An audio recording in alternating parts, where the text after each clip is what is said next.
Hvað segirðu, hvað gerist hérna hjá ykkur? Ertu frábæran fyrirháleik á Glóbrisi hérna undir lokin? Eða hvað? Við erum bara vinningjar. Hættum ekki, vildum ekki, þorðum ekki, skitum á okkur. Hvað það sem gerist? Við þorðum ekki, við skitum á okkur bara. Þeir voru ekki að spila svona frábæra vörn. Við hættum bara að gera þetta sama.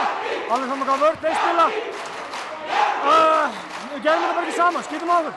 Var eitthvað kannski eitt svona augnablik í leiknum svona sem að skipti máli? Nei, það skipti þetta ekki máli. Dómarnir voru alltaf bara lélegir yfir höfuð. Það er flóknar af það. Og við létum það að fara í taugarnar á okkur.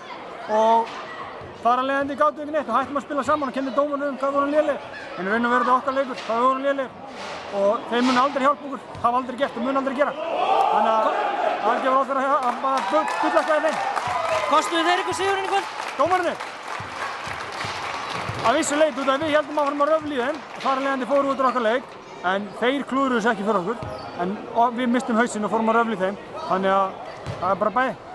Hvernig var tilfinningin í leiknum allan tíman? Voruð þið að fara að vinna þetta svona fyrir? Já, það var bara rústaðum helvítisleik. Við vorum auðmikið að bara spilum hörkuvel í fyrra hálfleik og síðan missum við okkar menn í villimandræði út af einhverju klaufaskap. Og þetta er svolítið skrítið.